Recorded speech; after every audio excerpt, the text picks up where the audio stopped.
జై Bhim to all of you. ముఖ్యంగా ఈ వీడియో చేయడంలో ఉద్దేశం ఏంటంటే, ఆనరబుల్ సుప్రీంకోర్టు 1 ఆగస్టు 2024లో షెడ్యూల్ కాస్ట్ క్లాసిఫికేషన్ రాష్ట్రాలు చేసుకోవాలనేటువంటి అభిప్రాయం వ్యక్తపరిచింది. దానికి సంబంధించి చాలామంది బాబాసాహెబ్ గారిని కోట్ చేసుకుంటూ ఆయన క్లాసిఫికేషన్కి అనుకూలమని క్లెయిమ్ చేస్తున్నారు. దాన్ని వ్యతిరేకించే వాళ్ళేం బాబాసాహెబ్ని క్లెయిమ్ చేస్తూనే మాకు అంబేద్కర్ దానికి వ్యతిరేకమని క్లెయిమ్ చేస్తున్నారు. సో ఈ విధంగా ఇద్దరు కలిపి అంబేద్కర్ మాకు అనుకూలంగా ఉంటున్న ఈ సందర్భంలో అసలు ఆయన ఉద్దేశం ఏముందో నేను మీకు వివరించాలనేటువంటిది వివిధ ఆధారాలతో మీ ముందుకు తీసుకురావాలనే ప్రయత్నంలో భాగమై ఈ వీడియో చేస్తున్నాను. అయితే అందులో ముఖ్యంగా అంబేద్కర్ పుట్టింది 1891 అండి. అంబేద్కర్ తండ్రి గారు మిలిటరీలో పనిచేశారు, రిటైర్డ్ అయిపోయారు. కానీ అంబేద్కర్ కూడా మిలిటరీలోనే జాయిన్ అయ్యి మళ్ళీ ఆయన కూడా రిటైర్డ్ అయిపోయి ఆయన జీవితం కొనసాగించేవాడు.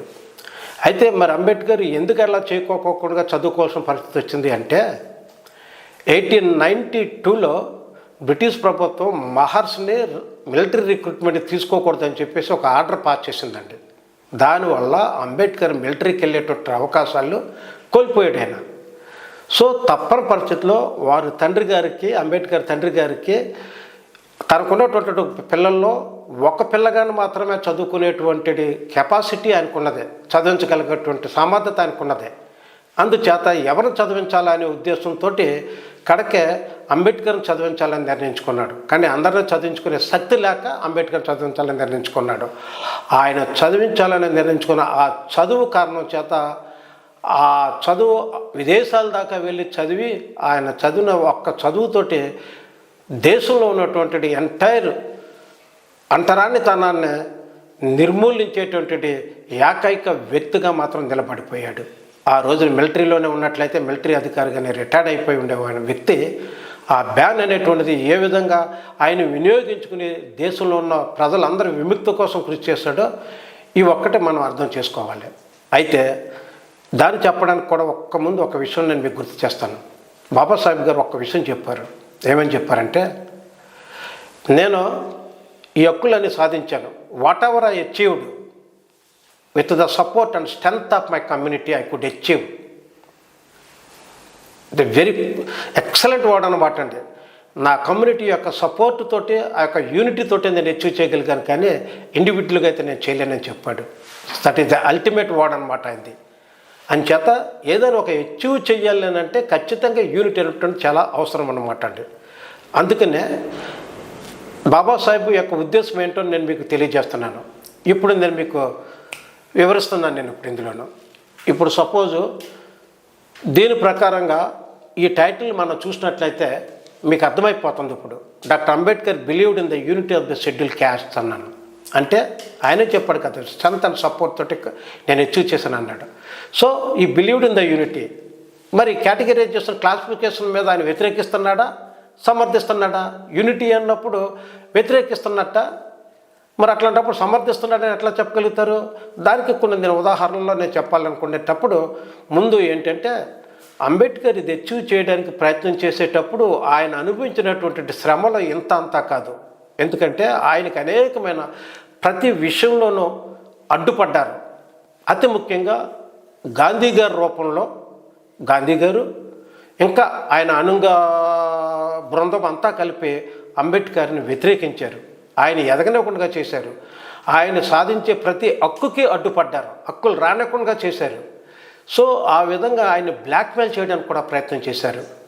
కమ్యూనల్ అవార్డు టైంలోనూ బ్లాక్మెయిల్ చేశారు కూడాను.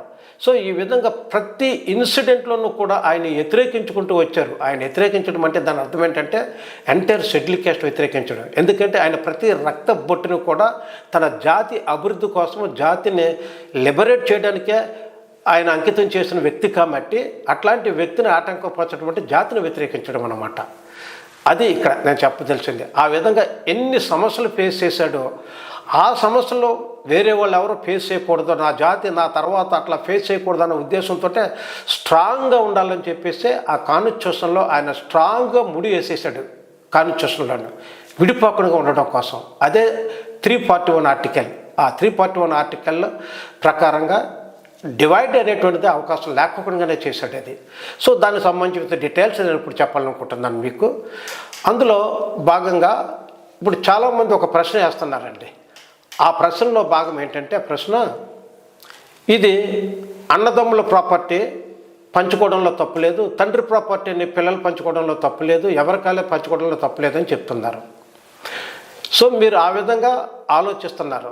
ఆలోచించేటప్పుడు ఆ విధంగా థింక్ చేసేవాళ్ళు కరెక్ట్ అనిపిస్తుంది. అయితే దానికి సమాధానం ఏంటంటే, అది వ్యక్తిగతమైన ప్రాపర్టీని అయితే పంచుకోవచ్చండి. ఇది సపోజ్ ఎగ్జాంపుల్ ఇంకోటి చెప్తున్నాను నేను. కలెక్టివ్ ప్రాపర్టీ, ఇప్పుడు ప్రతి విలేజ్లోనూ కానీ కొన్ని ప్రామినెంట్ ఏరియాలో టెంపుల్స్ ఉంటాయి. అవి చర్చిలు ఉండొచ్చు, మసీదులు ఉండొచ్చు, హిందూ టెంపుల్స్ ఉండొచ్చు. వాటికి కొంత ప్రాపర్టీ ఉంటుంది. అది ల్యాండ్స్ కావచ్చు, ఇంకోటి కావచ్చు. కానీ ఆ ప్రాపర్టీకి ఆ టెంపుల్ యొక్క ఆస్తిని పరిరక్షించడం కోసము అక్కడ ఆ టెంపుల్లో పనిచేసే పూజారులు ఉంటారు, టెంపుల్కి ట్రస్ట్ ఉంటుంది, ట్రస్ట్ మెంబర్స్ ఉంటారు. కానీ వీళ్ళందరూ కలిపి ఇది మేము టెంపుల్కి ఇంతకాలం సర్వ్ చేసాం కాబట్టి అది మా ప్రాపర్టీ, మా వ్యక్తిగతమైన ప్రాపర్టీ అని చెప్పేసి మేము పంచుకుంటామని అనడానికి లేదు. ఎందుకంటే అది ఎలా వచ్చేది అది. అట్లాగే ఆ పూజారి పురోహితుడు ఎంతకాలం పనిచేస్తాడో చేసి బయటకు వచ్చేయాలి. అట్లాగే ఆ ట్రస్ట్ మెంబర్స్ కూడా మళ్ళీ కొత్త ట్రస్ట్ వస్తుంది. కానీ ఆ భూములు అట్లాగే ఉంటాయి. దాన్ని ఆ ఒక ఉద్దేశించినటువంటి పర్పస్ కోసమే వినియోగించాలి భూములు అనేటువంటివి. ఇది కూడా రిజర్వేషన్స్ అనేటువంటిది ఇది కూడా ఇచ్చింది ఎందుకు ఇచ్చారు అంటే, రిజర్వేషన్స్ హిందూయిజంలో అన్టచబిలిటీ అనేటువంటిది ఉంది. ఆ అన్టచబిలిటీ అనేటువంటిది it is a handicapped to the society. Hindu సొసైటీకి హ్యాండిక్యాప్డ్గా ఉన్నదే. ఆ హ్యాండిక్యాప్డ్గా ఉన్నటువంటి ఈ ప్రజలకే ఒక ఓతం ఇచ్చేటువంటిది ఒక కర్ర మాత్రమే అది రిజర్వేషన్స్ అనేవి. ఆ కర్ర సపోర్టు తోటి ఆయన అప్లిఫ్ట్ అవడం కోసమైనటువంటిది ఉద్దేశించినటువంటిది ఒక పవిత్రమైనటువంటిది ఒక కాన్సెప్ట్ అది రిజర్వేషన్స్ అనేటువంటిది. అంతే తప్ప వ్యక్తిగతమైన ఆస్తి కాదు అది. ఆ కర్ర తీసుకుని సపోర్ట్ తీసుకుని ఎంత లెక్క వెళ్ళగలవో అంత లెక్క వెళుతూ వాడు వెనకాల ఉన్న వాళ్ళు కూడా ఆ కర్రని అందించి మళ్ళీ సపోర్ట్ తోటి అందరినీ లాగి సోషల్, ఎకనామిక్, పొలిటికల్ ఈక్వాలిటీని తీసుకురావడానికి ఉద్దేశించినటువంటి రిజర్వేషన్స్. అంతే తప్ప వ్యక్తిగతమైన ప్రాపర్టీ కాదు, దాన్ని పంచుకోవడానికి వీల్లేదు. ఇది క్లారిటీ వచ్చిందని చెప్పేసి నేను అనుకుంటున్నాను. నేను దయచేసి ఈ పాయింట్ ఆఫ్ వ్యూలో మీరు ఆలోచించాలి విధిగాను, ఎవరైనా సరే తప్ప ఇంకో విధంగా. ఇక నెక్స్ట్ పాయింట్ వచ్చేటప్పటికి సైమన్ కమిషన్ దగ్గరికి వచ్చేటప్పటికి చాలామంది ఇది నేను చెప్పేటువంటి విషయాలు చెప్పేటప్పుడు ప్లీజ్ ఆ బుక్స్ ఏంటో నాకు Ambedkar life and history and mission. So అవి చెప్పేటప్పుడు నేను ఈ ఇన్ఫర్మేషన్ మీకు చెప్తున్నప్పుడు నేను తీసుకున్నటువంటి సోర్స్ ఏంటంటే మీకు ముఖ్యంగా ఒకటేనండి. ఇదిగోండి ఈ బుక్స్లో ఇదిగో doctor Ambedkar, Babasaheb Ambedkar life and mission, Dhananji garu రాసినటువంటి ఈ పుస్తకాన్ని రెఫరెన్స్లో కోట్ చేసుకుంటున్నాను నేను. అట్లాగే డాక్టర్ అంబేద్కర్ జీవిత చరిత్ర, ఇది వెరీ పాపులర్ బుక్, తెలుగులోను ఎండ్లూరి గారు రాశారు. ఎండ్లూరి గారు అంటే ఈవి చెన్నై గారు అంటారు, వారు వెరీ పాపులర్ ఆయన ఈ పుస్తకం రాశారు. ఈ రెండు పుస్తకాలను కోట్ చేస్తూ నేను మీకు ఇన్ఫర్మేషన్ ఇస్తున్నాను నేను మీకు. అందులో ఈ ధనంజీ గారు రాసినటువంటి పుస్తకంలో 118 పేజీల్లో ఆయన సైమన్ కమిషన్ దగ్గర కొన్ని సమస్యలు వచ్చాయి, కొన్ని ప్రశ్నలు వేశారు. మన వాళ్ళు ఏం చెప్తున్నారంటే, అంబేద్కర్ కూడా సైమన్ కమిషన్ దగ్గర ఒప్పుకున్నాడో మాలో అంతరాలు ఉన్నాయే, మేము అందరూ కలిపి ఒకటి కాదు అని చేత దీన్ని పంచుకోవడంలో తప్పులేదు, మాలో ఇది హోమోజీనియస్ కాదు, మేము హెట్రోజీనియస్ అనే విషయాన్ని అంబేద్కర్ ఒప్పుకున్నాడు స్వయంగా సైమన్ కమిషన్కి అని చెప్పేసి ఒక కొత్త వాదం తీసుకొచ్చారు. అసలు ఏం జరిగిందో నేను చెప్తున్నాను. సైమన్ కమిషన్కే ఆ రోజు అక్టోబర్ 23, 1928లో సైమన్ కమిషన్ వారు central committee, Bombay provincial committee examine Ambedkar in పూనాలో ఎగ్జామిన్ చేసిందండి సైమన్ కమిషన్. అందులో వేసిన క్వశ్చన్లో 3 ప్రశ్నలు నేను తీసుకున్నాను, ఇక్కడ అన్నీ తీసుకోలేదు. మొదటి ప్రశ్న ఏం వేశారంటే వాళ్ళు, ఇందులో నేను తీసుకున్నాను ఇట్లో, can you give me strict definition of the depressed classes. Depressed classes అంటే ఏంటో, నిమ్న జాతులు అంటే ఏంటో మీరు డెఫినేషన్ ఇవ్వగలరా, ఇవ్వండి అన్నారు. అంబేద్కర్ ఏం చెప్పారంటే సమాధానం, క్యాస్ట్ విచ్ కాజ్ పొల్యూషన్, ఏదైతే అపవిత్రం అయిపోతుందో అదే అన్టచబిలిటీ అన్నారు. అపవిత్రత అంటే ఒక మనిషిని ఇంకొక మనిషి ముట్టుకోవడానికి వీల్లేదు, ఆ మనిషిని ఏదైనా తయారు చేసిన వస్తువు ఉంటే ఆ వస్తువును తాకడానికి వీల్లేదు, ఆ మనిషి రోడ్ల మీద నడవడానికి వీల్లేదు, ఆ మనిషి రోడ్డు మీద నడితే ఆ రోడ్లు మైలు పడిపోతాయి, ఇంకో నడవడానికి వీల్లేదు. సో ఆ మనిషి ఉమ్ము వేస్తే అది మైలు పడిపోతుంది. సో మూతికి ముంత పెట్టుకోవాలి, ముడ్డికి చీపురు కట్టుకోవాలి. అంత హీనమైన that is a pollution definition అనమాట. ఆ విధంగా ఉన్నటువంటి ప్రపంచంలో ఏ మానవుడికి లేనటువంటి ఆ ఎంతైనటువంటి ఒక నిర్బంధంలో ఉన్నటువంటి పీపులే ఈ డిప్రెస్డ్ క్లాసెస్ అని చెప్పేసి పొల్యూషన్ అనే ఒక పదంలో దాని భావాన్ని తెలియజేశాడు ఆయన. అట్లాగే మరో ప్రశ్న వేశారు, ఇంటర్ క్యాస్ట్ మ్యారేజెస్ అనేవి ఈ మాంగ్ మహర్ల మధ్యన జరుగుతాయా అని ప్రశ్నిస్తారు. దానికి అంబేద్కర్ ఏం చెప్పాడంటే నో, జరగవన్నాడు. అయితే దానికి కారణం కూడా చెప్పాడు. ఆ కారణం వాళ్ళు ఎవరైనా చెప్తలేదు. ఏంటంటే కారణము, caste Hindus spread their poison to the rest. మిగతా ప్రజలందరికీ కూడా క్యాస్ట్ ఇండ్యూస్ అనేటువంటి వారు విషంతో నింపేశారు. అంటే ఈ క్యాస్ట్ అనే స్ట్రక్చర్ అనేటువంటిది ఉన్నదా, అది నా definition, it is a psychological disease to Indian society. ప్రతి మనిషికి ఉన్నది ఈ సైకలాజికల్ డిసీజ్ ఇండియాలో. సో ఆ డిసీజ్ అనే దాంతో ఆ పొల్యూషన్ పాయిజన్ నింపేస్తారు. ఆ పాయిజన్ తోటి సైకలాజికల్ డిసీజ్ వచ్చింది. ఆ డిసీజ్కి మెడిసిన్ ఏంటంటే removal of untouchability, caste structure remove చేయాలి. సో ఆ క్యాస్ట్ స్ట్రక్చర్ వల్ల ఇంటర్ కాస్ట్ మ్యారేజ్ జరుగుతలేదు తప్ప దానికి మాలలో మాదుగులో కారణం కాదనేటువంటిది ఆయన భావం ఇక్కడ. అట్లాగే ఆయన మళ్ళీ ఏం చెప్పాడంటే, ఈ ఇంటర్ కాస్ట్ మ్యారేజ్ విషయంకి వచ్చేటప్పుడు నేను ఇంకొక పాయింట్ ఇక్కడ యాడ్ చేస్తున్నాను నేను. అది అప్పుడు చెప్పినది 1928లో ఆయన చెప్పిన దానికి సమాధానం ఇది. అయితే ఇప్పుడు ఇంటర్ కాస్ట్ మ్యారేజెస్లో ప్రతి చోట జరుగుతున్నాయి. ఎందుకు, మాల మాదిగల మధ్య జరుగుతున్నాయి. ఇప్పుడు మన కాకి మాధవరావు గారు ఫార్మర్ చీఫ్ సెక్రటరీగా ఉన్నారు ఆయన. వారి కుటుంబంలో మాల మాదిగల మధ్యన వివాహాలు జరిగాయి. అట్లాగే ఆయన పాపులర్ ఫిగర్స్ కాబట్టి నేను వాళ్ళ ఎగ్జాంపుల్ ఇచ్చాను. ప్రతి చోట చాలా విలేజెస్లో కూడా ఇంటర్ కాస్ట్ మ్యారేజ్లు జరిగాయి మాల మాదిగల మధ్యన. నా విలేజ్లో కూడా ఎగ్జాంపుల్ చాలా ఉన్నాయి నాకు ఇక్కడ. సో సవ్యంగా ఉన్నాయి, ఇప్పుడు జరుగుతున్నాయి. సో అది ఇప్పుడు రిలవెంట్ కాదు ఆ క్వశ్చన్కి కూడా ఆన్సర్ కూడాను. అట్లాగే నెక్స్ట్ ఇంకో ప్రశ్న ఏం చేస్తారంటే, వాళ్ళు కలిసి భోంచేస్తారు అన్నాడు అంబేద్కర్. అంటే ఎస్, నవే డేస్ భోంచేస్తారని చెప్పాడు. సో ఇట్లాంటి కాన్సెప్ట్నే మిస్రిప్రజెంట్ చేస్తూ అంబేద్కర్ లేదు హెటరోజీనియస్ ఉన్నదని చెప్పడం అనేటువంటిది భావ్యం కాదు. దయచేసి మీరు అందరూ అర్థం చేసుకుని దాన్ని సవ్యంగా ఇంటర్ప్రిట్ చేయండి. ఇక నెక్స్ట్ వచ్చేటప్పటికి ఇప్పుడు నేను చెప్పేటువంటి రిఫరెన్స్లో ఎండ్లూరు గారు రాసినటువంటి పుస్తకం నుంచి నేను కొన్ని రిఫరెన్స్ ఇస్తున్నాను నేను. ఆ రిఫరెన్స్ ఏంటంటే, ముఖ్యంగా ఇక్కడ రిఫరెన్స్లో మళ్ళీ ఇంకో కొత్త వాదం ఏం తీసుకొచ్చారంటే, అంబేద్కర్ మహర్లకు మాత్రమే నాయకుడు, మాంగ్లకే అంటే మాదిలకు నాయకుడు కాదు, ఆయన వాళ్ళకే చేశాడు, వాళ్ళ కమ్యూనిటీలోనే మీటింగ్లు పెట్టాడు, మనతో మీటింగ్లు పెట్టలేదని చెప్పేసి ఒక వాదం తీసుకొచ్చి ఆయన చిన్నపుచ్చేటువంటి ప్రయత్నం చేస్తున్నారు. ఆ విధంగా చేయడం వల్ల ఒక తండ్రిని పిల్లలు అవమానపరిచితే ఎట్లాంటిదో అంత కృషి చేసి ఈ ప్రజల యొక్క క్షేమం కోసాన్ని జీవితాన్ని అంకితం చేసి, కుటుంబాన్ని త్యాగం చేసి, పిల్లలను పోగొట్టుకుని, సమస్తం పోగొట్టుకుని త్యాగం చేసిన ఆ మహాపురుషుడికి ఈ విధంగా అంటగట్టి ఆయన కించపరిచే విధంగా చేయడం అంటే మన తండ్రిని మనం అవమానపరచడము. అట్లాగే ఎవరైతే ఆ విధంగా మాట్లాడతారో వాళ్ళ తల్లిదండ్రులు అవమానపరిస్తే ఎంత బాధగా సొసైటీ వాళ్ళని చాలా నీచంగా చూస్తుందో, అంబేద్కర్ని ఈ విషయంలో అవమానపరచడం కూడా ఎవరినైనా సరే ఆ విధంగానే సొసైటీకి నీచంగా తోస్తుందనే విషయాన్ని మీరు గ్రహించాలి, గుర్తించుకోవాలి. అది ఇక్కడ. అయితే దానికి నేను సమాధానం చెప్తలేదండి, అంబేద్కరే సమాధానం ఇక్కడ. ఏంటంటే అందులో పేజ్ నెంబర్ 82లో అంటే అంబేద్కర్ జీవిత చరిత్ర పేజ్ నెంబర్ 82లో ఏం చెప్తున్నాడంటే, 1927 సంవత్సరంలో జూలై నెల 3వ వారంలో పూనా పట్టణంలో మాంగ్ వాడలో అంటే మాదిగ వాడలో పిఎన్ రాజ్భోజ్ నాయకత్వాన ఒక పెద్ద బహిరంగ సభ ఏర్పాటు చేశారు. ఆ పెద్ద బహిరంగ సభలో అంబేద్కర్ పాల్గొని ఆయన ఉపన్యాసించాడు. ఎక్కడ జరిగింది? మాంగ్ వాడలో జరిగింది, మాదిగ వాడలో జరిగింది. దానికి హాజరై ఏం చెప్పాడంటే, మాంగ కులస్తులు మాదిగ కులస్తులు మహర్ కులస్తులు మాంగ కులస్తులు అన్నదమ్ముల వలె కలిసిమెలిసి తమ సమస్యను పరిష్కరించుకోవాలని బోధించాడు, అన్నదమ్ముల్లాగా. తర్వాత ఇంకేం చెప్పాడు చూడండి, ఈ రెండు కులాల వారి మధ్య ఏర్పడ్డ విభేదాలకు హిందూ మతమే కారణము. అంటే మా ఇద్దరి మధ్యన కూడా భేదాలు ఉన్నాయి, హెటరోజీనియస్ ఉందని చెప్తున్నారు. దానికి కారణం అంబేద్కర్ చెప్తున్నాడు, వాళ్ళ కారణం చెప్తలేదు. ఏం చెప్తున్నాడు? హిందూ మతమే దానికి కారణం భేదాలకే. దానికి విభజించు పాలించు దురుద్దేశంతోనే ఒకే జాతికి చెందిన వారిని మహర్ మాంగ కులాల పేరుతో విభజించి వారి మధ్య విభేదాలు కల్పించారని తెలిపాడు. ఆయన ఏం చెప్తున్నాడో, మేము ఒకే జాతికి చెందిన వాళ్ళు, ఈ ఒకే జాతికి చెందిన వాళ్ళు యూనిటీగా ఉంటే మనం సర్వైవ్ అవ్వడం కష్టం, సొసైటీలో మనకు ఆటలు సాగమని చెప్పేసి వాళ్ళు విభజించి పాలించిన ఉద్దేశంతో వీళ్ళని మహర్లుగాను మాంగలుగాను విడదీశారని చెప్పేసి ఆ విధంగా వాళ్ళు దాని నుంచి బెనిఫిట్ పొందుతున్నారని చెప్పేసి అంబేద్కర్ క్లియర్గా చెప్పేశాడు ఇక్కడ. అప్పుడు మీరు దీనికి రిప్లై ఏమి ఇవ్వగలరు మీరు? అట్లాగే ఈ రెండు కులాల వారు సంకుచితమైన దృక్పథంతో పరస్పరం కలహించుకుంటే దానివల్ల లాభపడేదే అగ్ర కొన్నాళ్ళ అని ఆయన స్పష్టం చేశాడు.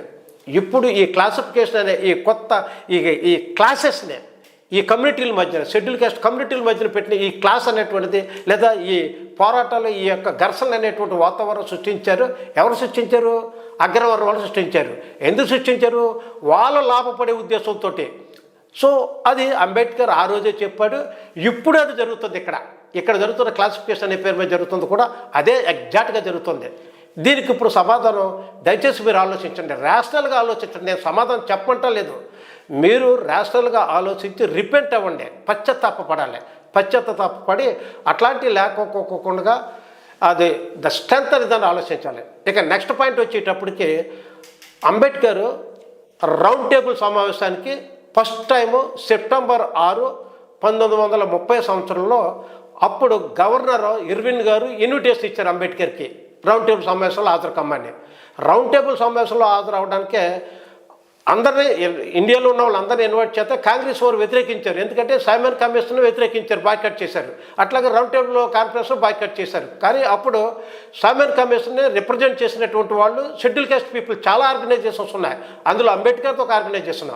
కానీ Ambedkar was recognised as a leader. ఎందుకంటే ఆయన హైలీ ఎడ్యుకేటెడ్ పర్సన్, అప్పుడు ఇంకెవరు లేరు కాబట్టి. ఆ విధంగా ఆయనకి ఇన్విటేషన్ వచ్చింది. ఆయన రెట్టపల్లి శ్రీనివాస్ గారిని తీసుకెళ్ళి రౌండ్ టేబుల్ కాన్ఫరెన్స్ లండన్లో పాల్గొన్నారు. అక్కడ ఏం జరిగిందనే దాన్ని ధనంజకీర్ బుక్లో 149 పేజీలో ఆయన ఏం చెప్పారు అనేటువంటిది అక్కడ జరిగినటువంటి కన్వర్సేషన్నే ఇక్కడ నేను ఒక్క పాయింట్ చెప్పాను. ఆయన ఏం చెప్తాడంటే రౌండ్ టేబుల్ కాన్ఫరెన్స్ ఫస్ట్ దాంట్లోనే ఆయన ఒకటే చెప్తాడు, నా యొక్క ప్రజలు ఎంత ఉన్నారంటే 1/5 ఆఫ్ ద పాపులేషన్, మాకు ఇండియాలో ఉన్నటువంటి పాపులేషను, ఇంగ్లాండ్లో ఉన్న పాపులేషను అండ్ ఫ్రాన్స్లో ఉన్న పాపులేషన్ కంటే కూడా ఎక్కువ పాపులేషన్ ఉన్నారు. అంత హ్యూజ్ పాపులేషన్ ఉన్నటువంటి నా ప్రజల్ని మీరు నిర్లక్ష్యం చేశారు. మీరు ఎంత నిర్లక్ష్యం చేశారంటే స్లేవుల కంటే చాలా నీచంగా చూడబడుతున్నారు మా ప్రజలు అని చెప్పాడు. చాలా బాధను వ్యక్తపరిచాడు. అంతేకాకుండా అక్కడ ఆయన వేసిన కొన్ని ప్రశ్నలకి బ్రిటిష్ వాళ్ళు రాకముందు మేము అంటరాని వాళ్ళము, బావులో నీళ్ళు తాగడం లేదు, టెంపుల్లో ఎంట్రీ కానడం లేదు, పోలీస్ రిక్రూట్మెంట్ లేదు, మిలిటరీ రిక్రూట్మెంట్ లేదు, మీరు వచ్చిన తర్వాత మాకేమన్నా జరిగిందా? జరగలేదు.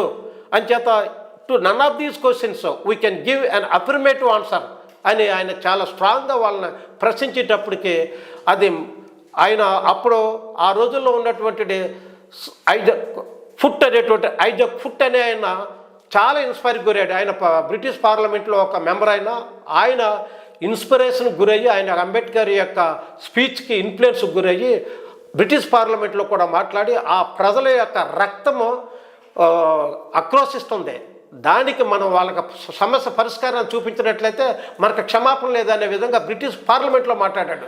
సో ఈ అన్నిటి ప్రభావంతో మొట్టమొదటిసారి ప్రపంచం దృష్టికి భారతదేశంలో నిమ్న జాతుల యొక్క సమస్యలు వాళ్ళు ఏ విధంగా మానవులుగా చూడబడతలేదనేది మొట్టమొదటి ప్రపంచ దృష్టికి తీసుకొచ్చినటువంటి మొదటి వ్యక్తే డాక్టర్ బిఆర్ అంబేద్కర్. అది ఇక్కడ అసలు గుర్తించుకొస్తుంది. అయితే మొదటి రౌండ్ టేబుల్ సమావేశం అయిపోయిన వెంటనే అక్కడ ఆయన పొలిటికల్ రిజర్వేషన్స్ గురించి మాట్లాడుతూ సెపరేట్ ఎలక్టరేట్స్ నాకు కూడా కావాలన్నారు. ఎందుకంటే అంతకుముందు సిక్కులకి, ఆంగ్లో ఇండియన్కి, ఇండియన్ క్రిస్టియన్స్కి వీళ్ళందరికీ ఇస్తున్నారు. వాటితో పాటు మాకు కూడా సెపరేట్ ఎలక్టరేట్స్ కావాలని ఆయన డిమాండ్ పెట్టారు. ముస్లింలకు కూడా ఇచ్చారు. అప్పుడు దాన్ని ఆల్మోస్ట్ వాళ్ళు యాక్సెప్ట్ చేసే పరిస్థితి వచ్చింది. దాంతో ఫస్ట్ రౌండ్ టేబుల్ సమావేశం అయిపోయింది. సెకండ్ రౌండ్ టేబుల్ సమావేశానికి వెళ్ళే ముందు సో ఫస్ట్ రౌండ్ టేబుల్ సమావేశం యొక్క రిజల్ట్ ఏమొచ్చింది, అవుట్పుట్ ఆఫ్ ద రిజల్ట్. అయితే ఫస్ట్ రౌండ్ టేబుల్ కాన్ఫరెన్స్ యొక్క రిజల్ట్ గురించి మనం మాట్లాడుకుంటే ఆయన ఇక్కడికి వచ్చిన వెంటనే మహారాష్ట్ర ప్రభుత్వం లేదా ఇండియన్ ప్రభుత్వము పోలీస్ ఫోర్స్లో రిక్రూట్మెంట్ ఇంకా అదర్ రిక్రూట్మెంట్స్లో అవకాశాలు కల్పిస్తూ ఇమీడియట్గా ఆర్డర్స్ ఇష్యూ చేసింది. It is the first achievement of Ambedkar. అంటే first reservation of for the schedule caste people achieve చేసింది అంబేద్కర్. అక్కడ ఒక్క వ్యక్తిగాను అంతే తప్ప ఇప్పుడు కొత్తగా ఇచ్చిన రిజర్వేషన్లు కాదు. మొట్టమొదట ఉద్యోగ రిజర్వేషన్ల నుండి ఫస్ట్ రౌండ్ టేబుల్ సమావేశంలో ప్రారంభమయ్యి అది ఇప్పుడు రాజ్యాంగంలో కూడా అదే రిజర్వేషన్లో పొందుపరిచి కంటిన్యూ అవుతున్నాయి. కానీ కొత్త రాజ్యం మన భారత రాజ్యాంగంలో వచ్చిన రిజర్వేషన్లు కాదు ఇవి. 31లోనే రౌండ్ టేబుల్స్లో ఇంగ్లాండ్ నుంచి సాధించుకొచ్చిన రిజర్వేషన్స్ అనేది గుర్తుపెట్టుకోవాలి అందరూ. అది అయితే ఇక్కడ ఇంకొక చిన్న ప్రశ్న మన వాళ్ళు ఏమైతే చెప్తున్నారంటే అంబేద్కర్ స్వతంత్ర పోరాటంలో పాల్గొలేదు అని ఆయన కించపరచడానికి అనేక రకమైన ప్రయత్నాలు ఇదొక బాగా ఒక ప్రశ్న వేశారు. దానికి ఒక సమాధానం చెప్తున్నాను నేను. పేజ్ నెంబర్ 150లో ధనంజయ్ గారు రాసిన బాబాసాహెబ్ లైఫ్ అండ్ మిషన్ బుక్లో ఆయన ఏం చెప్తారంటే అంబేద్కర్ డొమినియన్ స్టేటస్ కావాలనేటువంటిది కాంగ్రెస్ వాళ్ళు అడుగుతున్నారు, అందరూ అడుగుతున్నారు. అయితే అంబేద్కర్ కూడా డొమినియన్ స్టేటస్ కావాలని చెప్పాడు. మరి ఇంకేంటి వాళ్ళు స్వతంత్ర పోరాటంలో పాల్గొలేదని ఎట్లా చెప్తారు? అయితే అంబేద్కర్ అడుగుతున్న డొమినియన్ స్టేటస్కి వాళ్ళు అడుగుతున్న డొమినియన్ స్టేటస్కి తేడా ఉంది. ఏంటంటే వాళ్ళు అడుగుతున్న డొమినియన్ స్టేటస్లో అంతకుముందు బ్రిటిష్ వాళ్ళు రాకముందు, వాళ్ళు లేకపోతే ముస్లిమ్స్ రాకముందు వాళ్ళు పరిపాలకులుగా ఉండి ఈ నిమ్న జాతులైనటువంటి ఈ ప్రజల్ని కుల వ్యవస్థ పేరు మీద కాళ్ళ కింద తొక్కేసి వాళ్ళు పరిపాలించారు. తర్వాత ఇప్పుడు కూడా అట్లాగే కొనసాగాలని చెప్పేసి వాళ్ళ యొక్క అప్పర్ కమ్యూనిటీ యొక్క డామినేషన్ తోటి కంటిన్యూ కావాలనేటువంటిది వాళ్ళ డొమినియన్ స్టేటస్ వాళ్ళు అడుగుతుంది. అంబేద్కర్ ఏమడుగుతున్నాడో ఇంతవరకు అణచిపోయబడిన మమ్మల్ని ఆ డొమినియన్ స్టేటస్లో పరిపాలనలో భాగస్వాములు మేము అవ్వాలి, దానికి రాజ్యాంగంలో మాకు ప్రత్యేకమైనటువంటి ప్రతిపాదనలో హక్కులు అనేటువంటివి పొందుపరచాలి అనేటువంటిది ఈయన కోరిన డొమినియన్ స్టేటస్. కానీ ఇద్దరు కోరిన డొమినియన్ స్టేటస్లో తేడా ఏంటంటే వాళ్ళదేమో స్వార్థంతో ఒక మానవుని మనిషిగా చూడకోకుండా అణిచివేసే డొమినియన్ స్టేటస్ వాళ్ళ కొరతే, ఈయనేమో అందరూ భాగస్వాములు కావాలనేటువంటి డొమినియన్ స్టేటస్ భారతదేశానికి కావాలి, స్వతంత్రం ఆ విధమైన స్వతంత్రం భారతదేశానికి కావాలి. ఆ స్వతంత్రం దేశం అంటే మట్టి కాదు, దేశం అంటే మనుషులో అనే ఫీలింగ్ తోటి దేశంలో ఉన్న మనుషులందరికీ ప్రజాస్వామ్యయుతంగా ఉండాలి అనేటువంటి డొమినియన్ స్టేటస్ అంబేద్కర్ కోరారు. That is the difference. So Ambedkar the fighting for the democracy, for the independence is more important than the fighting of the independence of other people is less important అంటే మనం గుర్తుపెట్టుకోవాలి ఇక్కడ. ఇక నేను నెక్స్ట్ పాయింట్కి వచ్చేటప్పటికి first round table సమావేశం అయిపోయింది. ఆయన ఇక్కడికి వచ్చేసారు. గాంధీ గారు అంబేద్కర్ని పిలిచారండి. అంబేద్కర్ని ఆగస్టు 14, 1997లో మణిభవన్లో బొంబాయిలో కలిసారు అంబేద్కర్ వెళ్ళి. ఇమ్మీడియట్గా కన్క్లూజన్ చెప్పేస్తున్నాను. గాంధీ గారు ఏమన్నారంటే I am against the political separation of the untouchables from the Hindus, that would be absolute suicidal అన్నాడు ఆయన. ఎందుకు? మీరు సెపరేట్ ఎలక్టెడ్స్ కావాలన్నారు, రాజకీయ హక్కులు కావాలన్నారు, దానికి నేను వ్యతిరేకిస్తున్నాను. ఎందుకు వ్యతిరేకమంటే అది హిందూయిజానికి వ్యతిరేకం అంటున్నాడు ఆయన. హిందూయిజానికి వ్యతిరేకం కాబట్టి అది నేను సూసైడ్ చేసుకునేటువంటి పరిస్థితి వస్తుంది, దాన్ని మీకు ఇస్తేనే నేను ఒప్పుకొని అంటున్నాడు ఆయన. హిందూయిజానికి ఎందుకు వ్యతిరేకం అంటే మిమ్మల్ని వాళ్ళ కాళ్ళ కింద బానిసలుగా బతకమని చెప్తుంది హిందూయిజం. మరి వీడు పాలకులుగా ఉంటానంటే ఎట్లా ఒప్పుకుంటుంది? అదే హిందూయిజం ఒప్పుకుంటలేదు కాబట్టి నేను వ్యతిరేకిస్తానని అని చెప్పేసి ఈయన చెప్తాడు అనమాట. ఆ విధంగా ఆ భావం వచ్చే విధంగాను అంబేద్కర్కి అర్థమైపోయింది. అక్కడి నుంచి ఎలక్షన్ వచ్చేసాడు. అప్పుడు ఇమ్మీడియట్గా మళ్ళీ సెకండ్ రౌండ్ టేబుల్ కాన్ఫరెన్స్ అది 7th సెప్టెంబర్ 1931 నుంచి 1st డిసెంబర్ 1931 వరకు జరిగింది. ఫస్ట్ రౌండ్ టేబుల్ సమావేశానికి హాజరు కాని గాంధీ గారు వాళ్ళ కాంగ్రెస్ పార్టీ రెండో సమావేశానికి హాజరవడానికి పూనుకున్నారు. మధ్యలో రాయబారాలు నడుపుకుని హాజరయ్యారు. హాజరైన తర్వాత ఆయన ఎత్తుగడ ఏంటంటే ఈ సపరేట్ ఎలక్టెడ్స్ షెడ్యూల్ క్యాస్ట్కి ఇవ్వకోకుండా ఉండడం కోసమనే ఉద్దేశంతో రెండో రౌండ్ సమావేశాలకు గాంధీ గారు హాజరయ్యాడంతే, ఇంకా వేరే ఉద్దేశం ఏమీ లేదండి ఇక్కడ. అయితే అక్కడికి వచ్చి ఆయన ఎత్తుగండే ఎట్లాగా బ్రిటిష్ వాళ్ళతో ఇన్ఫ్లుయెన్స్ గురి చేసి ఏమైనా సరే హక్కులు లేకోకుండా చేయాలనుకున్నాడు. కానీ సెప్టెంబర్ 15, 1931లో ఫెడరల్ స్ట్రక్చర్ కమిటీ అంటే మనకి ఇక్కడ రాజ్యాంగం వేసినప్పుడు అనేకమైన కమిటీలు ఉన్నాయి. ఈ ఫెడరల్ స్ట్రక్చర్ కమిటీ అనేటువంటిది రచనా కమిటీ, రాజ్యాంగ రచనా కమిటీ ఉంది కదా, డ్రాఫ్టింగ్ కమిటీ, అట్లాంటి కమిటీ ఫెడరల్ స్ట్రక్చర్ కమిటీ. ఆ ఫెడరల్ స్ట్రక్చర్ కమిటీలో గాంధీ గారు అంబేద్కర్ మధ్యలో వాదనలు అనమాట. గాంధీ గారు ఏం చెప్పారంటే మీటింగ్కి హాజరవుతూ కాంగ్రెస్ పార్టీ మాత్రమే రిప్రజెంట్ చేస్తుంది మొత్తం దేశంలో ఉన్న అన్ని వర్గాలకి అనుకూల అందరికీనే తప్ప ఇంకెవరో రిప్రజెంట్ చేయడానికి వీలు లేదు అని చెప్పాడు. అంటే అంబేద్కర్ షెడ్యూల్ క్యాస్ట్ తరఫున రిప్రజెంట్ చేయడానికి వీలు లేదనే విషయాన్ని క్లియర్గా చెప్పాడు అనమాట అండి ఇక్కడ. సో దాంతో మళ్ళీ నెక్స్ట్ డే మీటింగ్లోనూ అదే దాంట్లోనూ అంటే పేజ్ నెంబర్ 173 ధనంజయ్ బుక్లో ఆయన నెక్స్ట్ డే మీటింగ్లో ఏం చెప్తున్నాడంటే రౌండ్ టేబుల్ కాన్ఫరెన్స్కి వచ్చిన delegates were not the chosen one of the nation but chosen one of the British government. వాళ్ళ దేశంలో ఎన్నుకుని పంపబడినటువంటి వాళ్ళు కాదు, బ్రిటిష్ వాళ్ళు సెలెక్ట్ చేసి పంపినటువంటి వాళ్ళు అని చెప్పేసి కించపరిచే విధంగా మాట్లాడాడు. అంబేద్కర్ రావడం అనేటువంటిది వాళ్ళ అనుకూలంగా వచ్చాడు, అంబేద్కర్ని రకరకాలుగా డిస్క్రైబ్ చేయడం మొదలుపెట్టారు.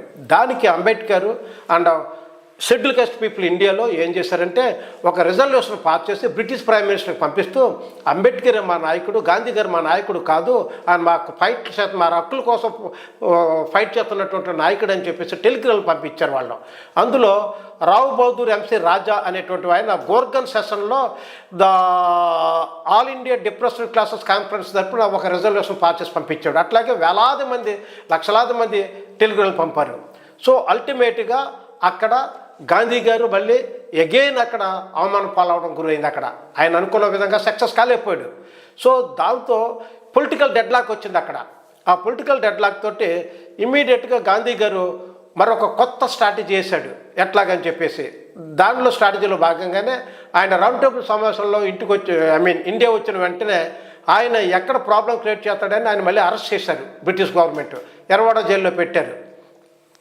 తర్వాత పెట్టి కమ్యూనల్ అవార్డు డిక్లేర్ చేసిందండి బ్రిటిష్ గవర్నమెంట్. కమ్యూనల్ అవార్డు అంటే ఆగస్ట్ 17, 1932లో కమ్యూనల్ అవార్డు. ఆ కమ్యూనల్ అవార్డు ద్వారాగా షెడ్యూల్ కాస్ట్ పీపుల్కి సెపరేట్ ఎలక్టరేట్స్ ఇచ్చారు.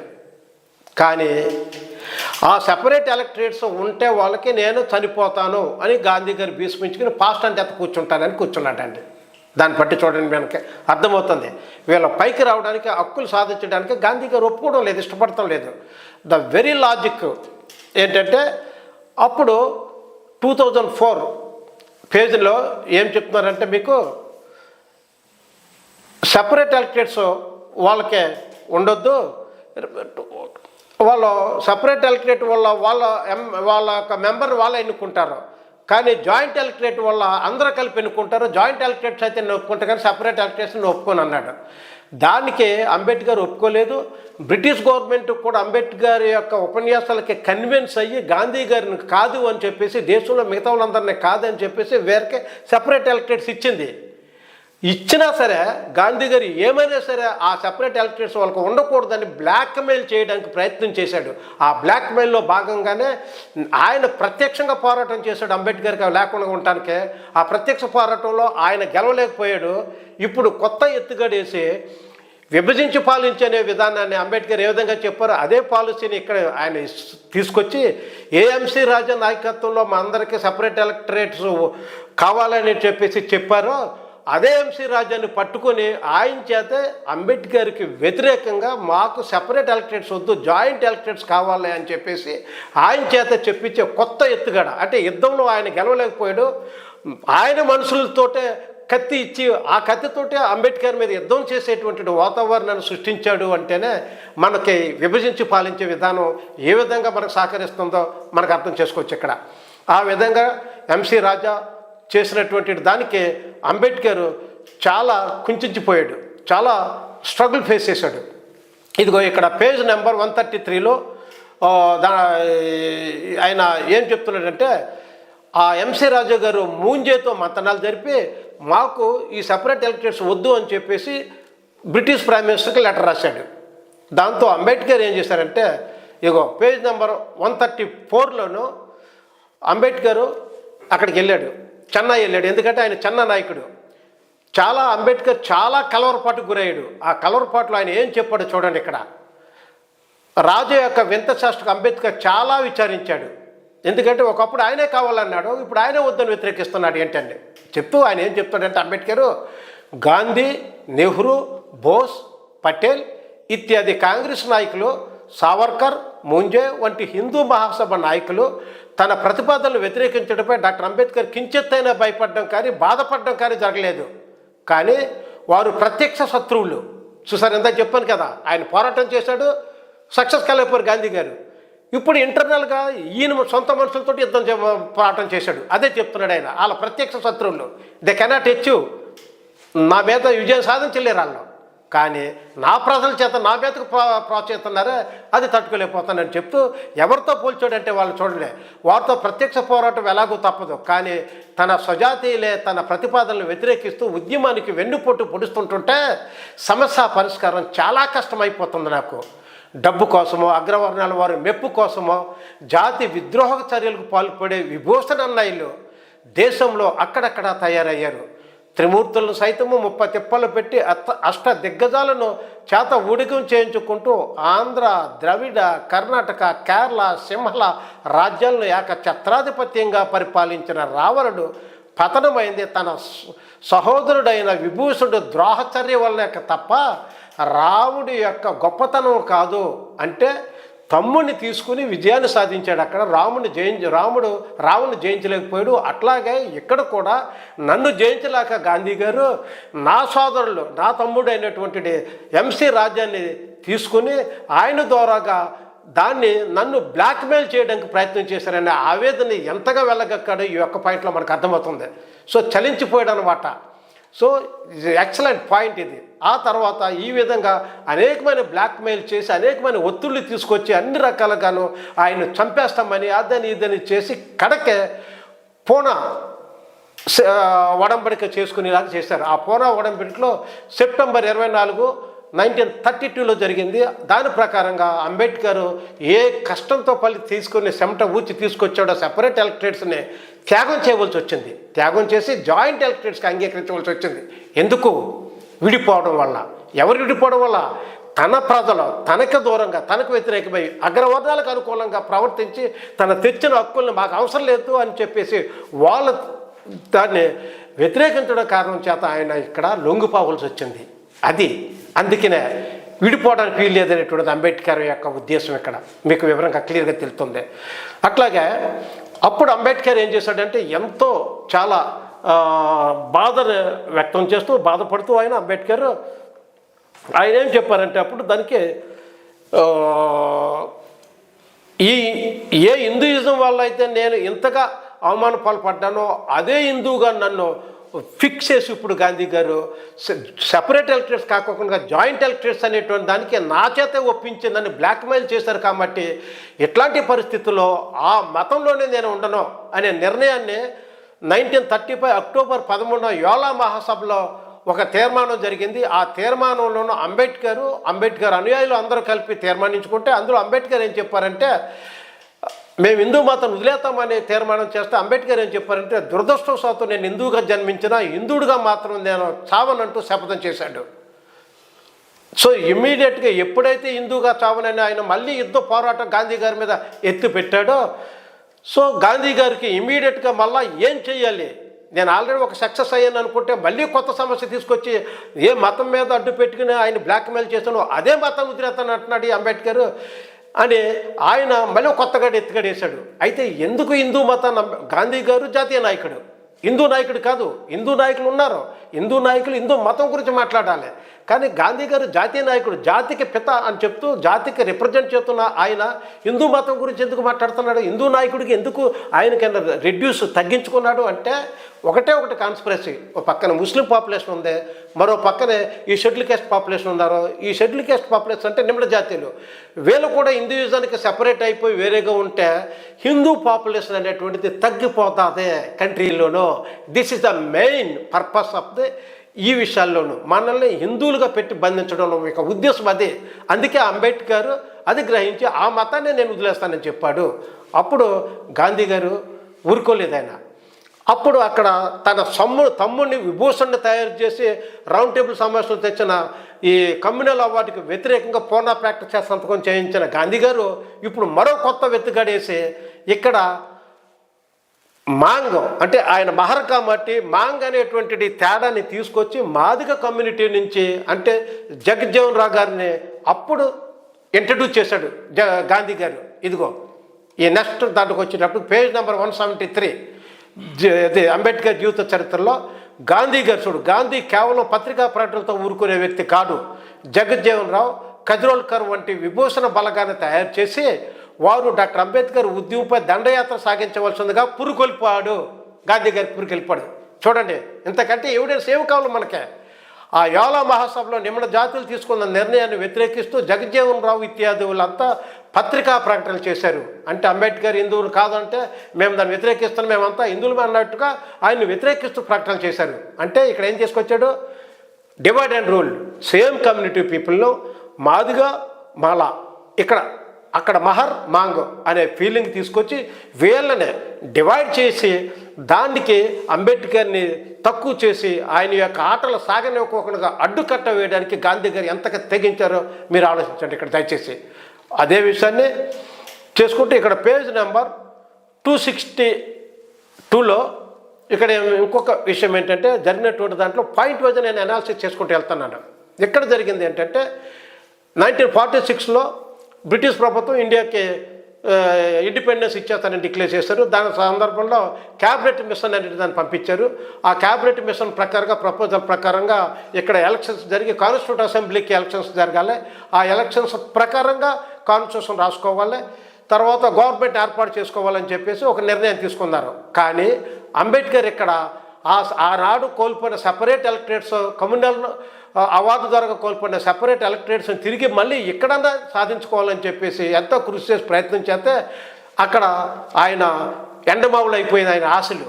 దాంతో అంబేద్కర్ రాజ్యాంగపరంగా ప్రజాస్వామ్యయుతంగా మీరు పోరాడి ఆ హక్కులు సాధించుకోవాల్సిన అవసరం ఉందని చెప్పేసి ప్రజలకి పిలుపునివ్వడంతో ప్రజలందరూ ఎక్కడ పడితే అక్కడ ప్రజాస్వామ్యయుతంగా గాంధీలు లేకపోతే కాంగ్రెస్ వారు పెట్టినటువంటి లేకపోతే అగ్రవర్ణాలు పెట్టినటువంటి మీటింగుల్ని అడ్డుకొని ప్రజాస్వామ్య రీతిలో వాళ్ళ నిరసనలు తెలియజేశారు. అప్పుడు ఒక విచిత్రమైన సంఘటన ఏం జరిగిందంటే పేజ్ నెంబర్ 264 ఆ పుస్తకంలో ఒక విచిత్రం ఏంటంటే ఢిల్లీ పట్టణంలో గాంధీ గారి ఆధ్వర్యంలో జరుగుతున్న కాంగ్రెస్ మహాసభలో జరుగుతుంది. అందరూ చూస్తుండగానే పందిరి మాయమైపోయింది. పోరాటంలో నిమ్న జాతులు ఎంతకైనా తెగించి ఉన్నారని గ్రహించిన గాంధీజీ మరో కొత్త ఎత్తుగడ వేశారు. ఆ ఎత్తుగడ ఏంటంటే చూడండి ఇక్కడ మీకు, నిమ్న జాతీయులకు డాక్టర్ అంబేద్కర్ నాయకుడు కాదనే, జగజ్జీవన్ రావు యావత్ భారత నిమ్న జాతీయులకు నాయకత్వం వహిస్తున్నాడని ప్రచారం మొదలుపెట్టాడు. అంటే ప్రచారం మొదలుపెట్టి జగజ్జీవన్ రావును దళిత జాతుల సంఘాన్ని ఒక దాన్ని ఏర్పరిచి దాని ప్రచారం మీద దేశవ్యాప్త పర్యటన మొదలుపెట్టాడు. కానీ జగజ్జీవన్ రావు ఏ ప్రాంతం వెళ్ళినా వేలాది నల్ల జెండాలు ప్రత్యక్షమైనాయి. బెజవాడ రైల్వే స్టేషన్లో జరిగిన నల్ల జెండాల ప్రదర్శనలో పాల్గొన్న నిమ్న జాతీయులంతా జైలు పాలయ్యారు. జగజ్జీవన్ రావు మా నాయకుడు కాదు అని నల్ల జెండాల ప్రదర్శన చేస్తే వాళ్ళని జైల్లో పెట్టేశారు కాంగ్రెస్ వారు, లేకపోతే గాంధీ గారు, లేకపోతే జగజ్జీవన్ రావు గారు తరపున. జగజ్జీవన్ రావు గారిని ఎవరు అంగీకరించలేదు. ఇక్కడ ప్రజలందరూ కూడా అంబేద్కరే నాయకుడిగా అంగీకరించారు.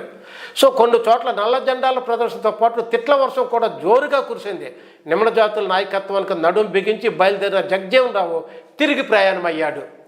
చూసారా, అంటే జగజ్జీవన్ రావు గారు ఇక్కడ నాయకుడిగా తయారు చేయబడ్డాడు. కానీ నాయకుడిగా ఆయన అంతటా ఆయన ఎదగలేదు. మనకు మొదటి నుంచి తెలుస్తుంది ఇక్కడ చెప్తున్న విషయాలు.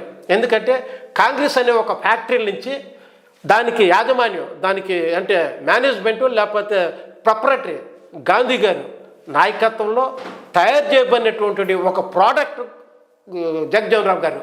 ఆ ప్రోడక్ట్ నుంచే నాయకుడిగా తయారు చేయబడ్డాడు తప్ప ఫ్యాక్టరీ నుంచి వచ్చి నాయకుడిగా చేయబడ్డాడు తప్ప ప్రజల నుంచి వచ్చినటువంటి నాయకుడు మాత్రం కాదు. ప్రజల నుంచి వచ్చినటువంటి అంబేద్కర్ని ఎదుర్కొనే సత్తా లేక, ఆయనతో పోరాటం చేసే సత్తా లేక ఈ విధంగా దొడ్డుదారుల్లో వచ్చి అడ్డు పెట్టుకొని అంబేద్కర్ని దెబ్బతీసే విధానం. అంటే రావణాసురుడు, విభీషణుడు అండ్ రాముడు పోరాటం ఎట్లాంటిదో ఇక్కడ కూడా ఆ విధంగా దొంగ దెబ్బ తీయడానికి ప్రయత్నం చేసి అంబేద్కర్ని కాదని జగజ్జీవన్ రావుని ప్రమోట్ చేసినటువంటి ఈ సంఘటన చూసిన తర్వాత ఇప్పుడు జరుగుతున్న క్లాసిఫికేషన్లో ఇది కూడా అదే ఖచ్చితంగా కాదని ఎవరన్నా గుండులు ఈ విధంగా జగజ్జీవన్ రావు గారిని ప్రమోట్ చేశారు గాంధీ గారు అండ్ ఆయన యొక్క శిష్యులు. సో క్యాబినెట్ మిషన్ ప్లాన్ అనుసరించి ఎలక్షన్స్ జరిగాయి. ఆ ఎలక్షన్స్లో అంబేద్కర్ బొంబాయి నుంచి పోటీ చేస్తే కాంగ్రెస్ వారు అండ్ అందరూ కలిపి ఆయన ఓడించారు. కాన్స్టిట్యూట్ అసెంబ్లీకి రానోకోకుండా ఓడించారు. అప్పుడు జోగేంద్రనాథ్ మండల్ గారు జెస్సోరి అండ్ కుల్నా అనే బెంగాల్ నుంచి ఈయన ఎలక్ట్ చేయించాడు ఆయన ప్లేస్లోను. సో ఆ విధంగా ఆయన జోగేంద్రనాథ్ మండల్ అంటే ఆయన కూడా షెడ్యూల్ కాస్ట్ ఫెడరేషన్ మెంబర్, ఆయన కూడాను అంబేద్కర్లో ఉద్యమంలో ఒక పార్ట్ ఆయన. సో ఆయన త్యాగంతో ఈయన కాన్స్టిట్యూషన్ అసెంబ్లీలోకి అడుగుపెట్టారు. అయితే అప్పుడే జూన్ 3లో 1947లో పార్టీషన్ వచ్చేసింది. కాన్స్టిట్యూషన్ అసెంబ్లీ సెపరేట్ అయిపోయింది. పాకిస్తాన్కి వేరు, ఇండియాకి వేరు. అదే టైంలో మనకే ఇంటీరియర్ గవర్నమెంట్ ఫామ్ అయింది. మనకే ఇంటీరియర్ గవర్నమెంట్ ప్రకారంగా మనకే పేజ్ నెంబర్ 383 ధనంజయ్కి రాసినటువంటి బుక్స్లో on June 29 a care taker government was announced. On August 24, 1946 the names of the members of the interior government were announced.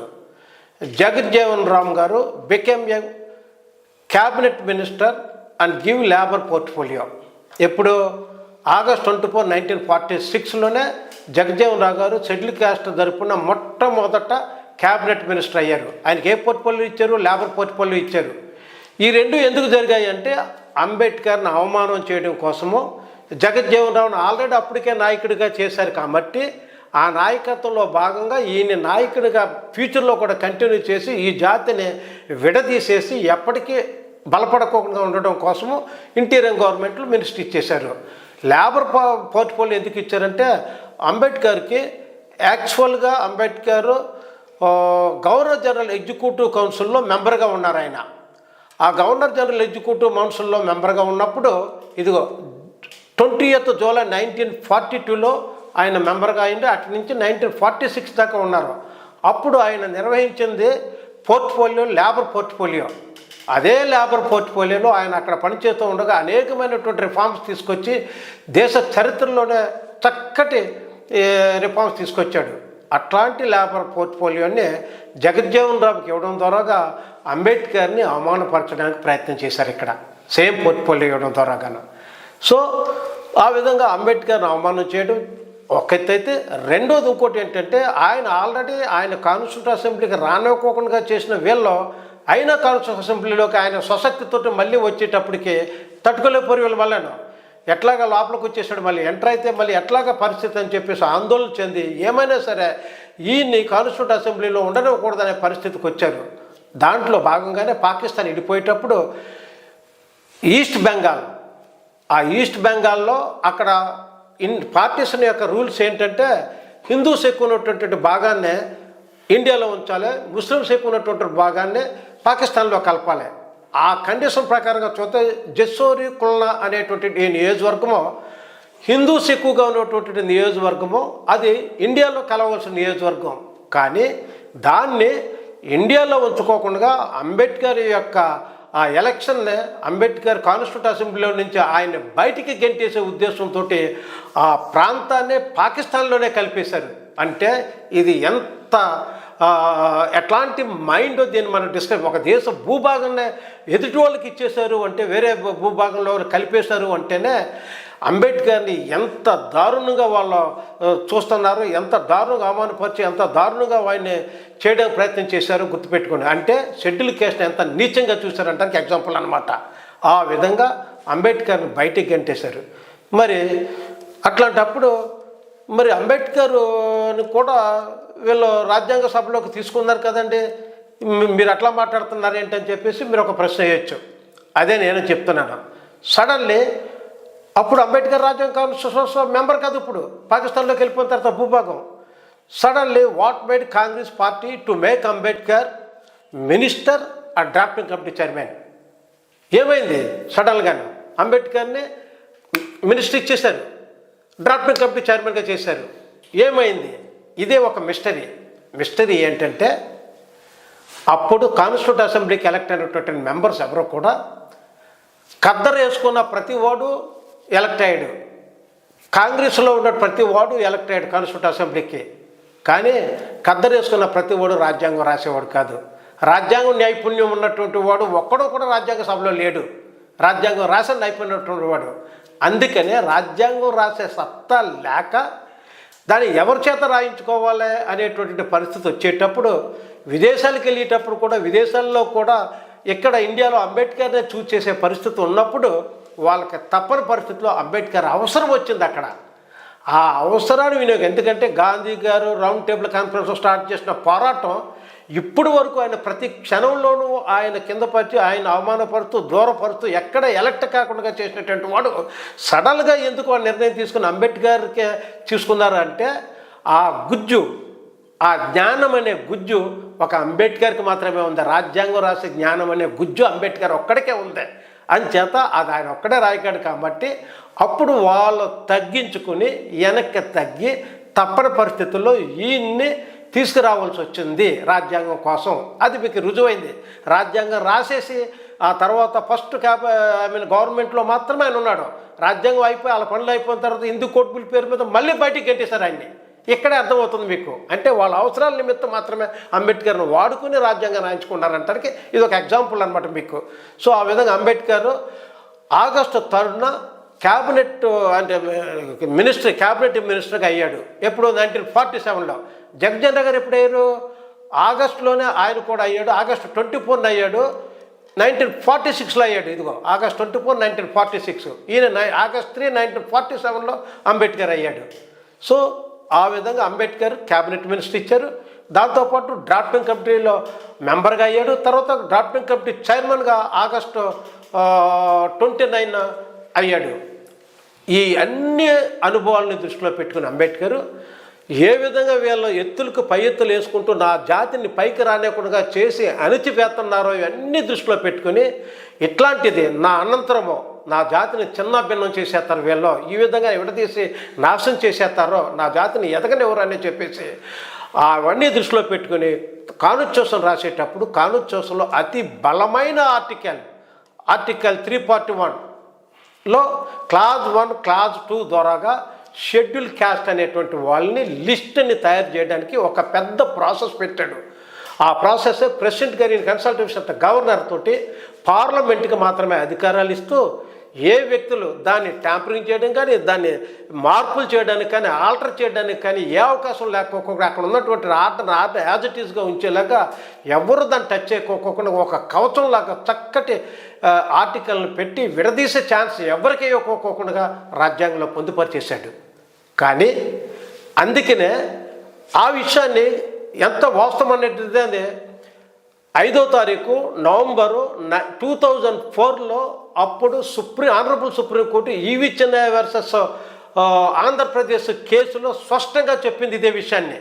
Constitution ఆ ఆర్టికల్ ప్రకారంగా ఎవరికే లేదు. ఆ ఆర్టికల్ చెయ్యాలి అంటే ఎవరన్నా షెడ్యూల్ క్యాస్ట్ టచ్ చేయాలంటే దాని అమెండ్మెంట్ మాత్రమే చేయాలి తప్ప దాన్ని మిగతా చేయడానికి వీలు లేదని చెప్పేసి, అయితే మిగతాది ఏ విధంగా డెవలప్ అవ్వాలో సజెషన్స్ మాత్రమే ఇచ్చింది సుప్రీంకోర్టు అక్కడ.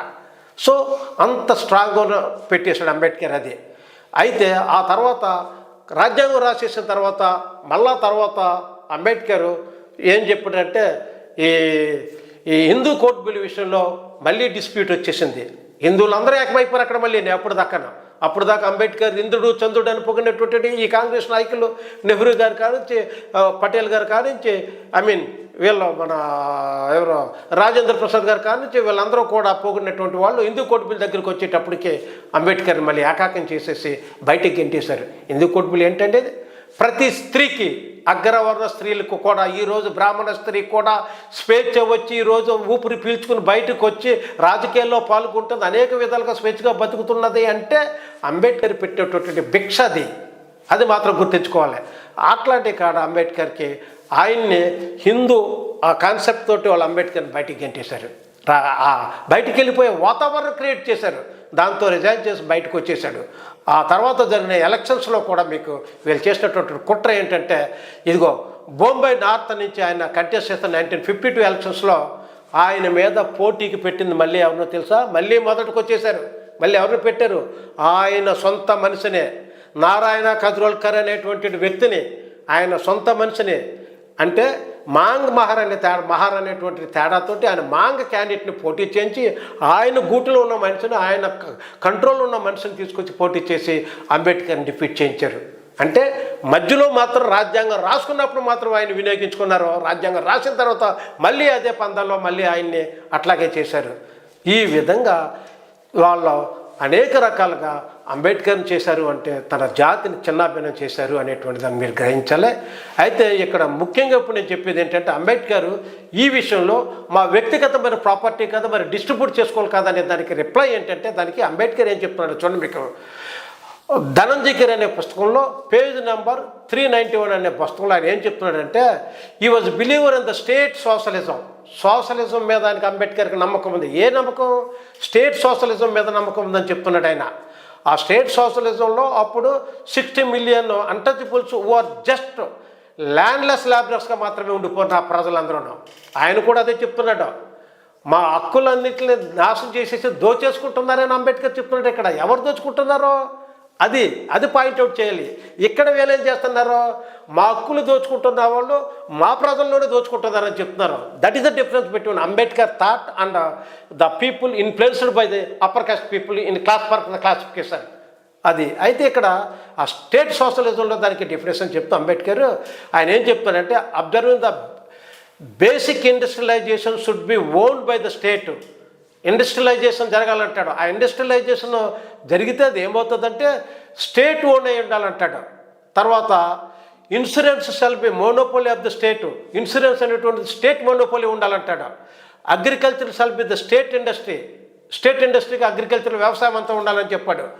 Land will be belong to the state. మొత్తం ల్యాండ్ అంతా దేశానికి సంబంధించిందై ఉండాలి. స్టేట్ అంటే ఇక్కడ నేషనల్ అన్మే.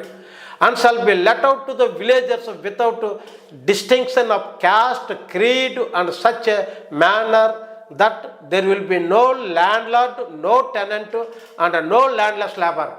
ల్యాండ్లార్డ్ ఉండకూడదు, టెనెంట్ ఉండకూడదు, అంటే కౌలుదారులు ఉండకూడదు, తర్వాత భూమి లేని అగ్రికల్చర్ లేబరర్ అనేవాడు ఉండకూడదు. మొత్తం భూమి అంతా కూడా ఆస్తి అంతా కూడా దేశపరమై ఉండాలి, అది కలెక్టివ్ ప్రాపర్టీగా ఉండాలి అని అంబేద్కర్ చెప్పాడు. ఆ ప్రాపర్టీలో డిస్ట్రిబ్యూషన్ కావాలని అడగాలి.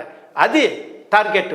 మీరు ఈ బ్యాక్వర్డ్గా ఉంటారు కారణాలు అది. అంతేకాని ఎడ్యుకేషన్లో అండ్ ఎంప్లాయ్మెంటరీ అనేటువంటిది ఊతకర్రది. ఆ ఊతకర్రను తీసుకొచ్చి ప్రాపర్టీని కంపేర్ చేస్తాం ఏంటి? కుంటిగా ఉన్నటువంటి వాడు, హ్యాండిక్యాప్డ్గా ఉన్నటువంటి వాడు నడవడానికి సపోర్ట్ ఇచ్చే ఊతకర్ర. ఆ ఊతకర్ర లాగేసి మళ్ళీ వాడిని కుంటోడు చేసేస్తానంటాం ఏంటిది? తప్పది. అది ప్రాపర్టీ కాదు. This is the property, this should be A distributed ఉండాలి అని చెప్తాడు అంబేద్కర్.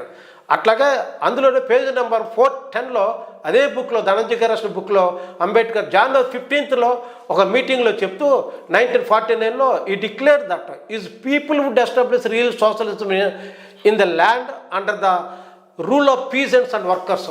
అంటే ఆ సోషలిజం కావాలంటున్నాడు అంబేద్కర్. ఆ సోషలిజం ఎవరు తీసుకొస్తారని చెప్తున్నాడు? రియల్ సోషలిజం అనేటువంటి నా ప్రజలు మాత్రమే తీసుకురాగలరు తప్ప ఇంకెవరో కాదంటాడు. ఆ ప్రజలు ఎవరు ప్రజలు అంటారు? పీసెంట్స్ అండ్ వర్కర్స్ తీసుకొస్తారంటున్నాడు. నా ప్రజల్లో ఉన్న పీసెంట్స్ వర్కర్స్ కలిపి రియల్ సోషలిజం తీసుకొస్తారు.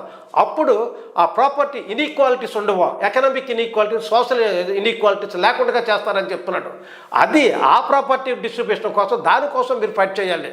అట్లాగే పేజ్ నెంబరు 415లో ధనంజయగిరి అనే పుస్తకంలోనే మళ్ళా ఈయన ఏం చెప్తాడంటే వెరీ ఎక్సలెంట్ స్పీచ్ అండి ఇది. ఒక్క పదం ఏంటంటే అంబేద్కర్ స్టాట్యూ ఉన్న ప్రతి చోట మనం ఏం చెప్తామంటే అంబేద్కర్ ఇట్లాగా చూపుడు వేలు చూపిస్తూ ఉంటాడు. మీ అందరికీ తెలిసే కానీ ఎందుకో ఎవరికో తెలుసో నాకు తెలియదు కానీ ఇక్కడే చూపించాడు. అక్కడ దాని ఉద్దేశం ఏం చెప్తున్నాడంటే on January 26, 1950 రాజ్యాంగం అమల్లోకి వచ్చిన రోజు, ఆ అమల్లోకి వచ్చిన రోజు అంబేద్కర్ మాట్లాడుతూ we are going to enter in to a life of contradictions లైఫ్లోకి ఎంటర్ అవుతున్నావు ఇప్పుడు. అవుతూ in politics will have equality. పాలిటిక్స్లో ఈక్వాలిటీ ఉంది ఇప్పుడు. కానీ in social and economic life will have inequality. సామాజిక ఆర్థిక విషయాల్లో మనం ఇన్ఈక్వాలిటీ ఉంది, మనకి అసమానతలు ఉన్నాయి. అంచేత we must remove all this contradiction at the earliest moment. ఆ ఇన్ఈక్వాలిటీస్ని, సామాజిక ఆర్థిక అసమానతలను తొలగించలేనంతకాలము ఈ దేశంలో మనం అభివృద్ధి సాధించలేము. దానికోసం మీరు ఫైట్ చేయాలి. అది ఇన్ఈక్వాలిటీ అంటేనే, అది దోచుకోవడం అంటేనే. ఎవరు దోచుకుంటారో? వేరే వాళ్ళు, అప్పర్ కమ్యూనిటీ దేశ ఆస్తిని దోచుకొని ఎంజాయ్ చేస్తూ నీకు వెంగిలి విస్తరలాగా విసురుతున్నటువంటి వాటి కోసం నువ్వు పోరాటం చేసి చేయవలసిన అవసరం లేదు. అది అట్లాగే ఇన్ కన్క్లూడింగ్ చేస్తాను నేను. ఇక్కడ పేజ్ నెంబర్ 405లో డాక్టర్ అంబేద్కర్ ఒక్క విషయం చెప్పాడు కన్క్లూజన్. అది ఏంటంటే ఇన్ ఏప్రిల్ 1948లో Ambedkar address the united scheduled caste కాన్ఫరెన్స్ని అడ్రస్ చేస్తూ ఆయన ఏం చెప్పాడంటే, he said that political power was the key to all social progress అన్నాడు. మాస్టర్కి ఏం చెప్తారు మన వాళ్ళు, పొలిటికల్ పవర్ ఇదే మాస్టర్కి ఏం చెప్పాడు అంబేద్కర్ అంటారు. అదే చెప్తున్నాడు ఇక్కడ, పొలిటికల్ పవర్ ఇదే సోషల్ ప్రోగ్రెస్ కోసం ఇదొక కీ అని చెప్తున్నాడు. ఆ సోషల్ ప్రోగ్రెస్ ఎట్లా సాధించాలి? And the schedule caste could achieve their salvation, వాళ్ళ యొక్క మోక్షం అని చెప్తున్నాడు. సాల్వేషన్తో పోల్చాడు. కుడ్ అచీవ్ దర్ సాల్వేషన్ ఎట్లాగా? If they capture the power by organizing themselves into a third party. అంటే రాజకీయ పార్టీలు 2 పార్టీలు ఉన్నాయి ఇప్పుడు, అప్పుడు ఆ రోజుల్లోనూ కాంగ్రెస్ సోషలిస్ట్ పార్టీలు. మనం 3వ పార్టీగా మన అందరం యునైటెడ్గా ఉండి ఒక పార్టీగా మనం ఎస్టాబ్లిష్ చేసుకోగలిగితే the balance of power between the rival political parties, that is Congress and సోషలిస్టుల మధ్యన బ్యాలెన్స్ పవర్ మనం తయారవుతాము. అప్పుడు క్యాప్చర్ మనం చేయగలుగుతాము.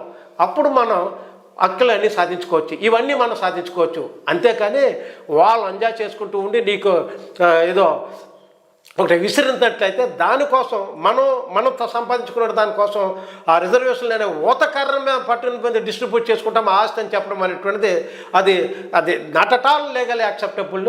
ఏ ప్రిన్సిపల్ ఆఫ్ నేచురల్ జస్టిస్ కూడా వ్యతిరేకమైనటువంటిది. అందుచేత ఈ పొలిటికల్ పవర్ని క్యాప్చర్ చేయడానికి ఎగ్జాంపుల్ మనకి మాయావతి గారు ఉత్తరప్రదేశ్లో అదే చేశారు. ఆ విధమైనటువంటి ట్రెండే కంటిన్యూ చేసి కన్సీరామ్ గారి నాయకత్వంలో మాయావతి గారు అక్కడ పొలిటికల్ పార్టీని ఆ విధంగా థర్డ్ పార్టీగా క్రియేట్ చేసి సీఎంగా అయ్యి సర్వ్ చేసి ఆమె రుజువు చేశారు. అక్కడ అదే దేశంలో అంతా వస్తుందనే ఆ భయమే వచ్చింది.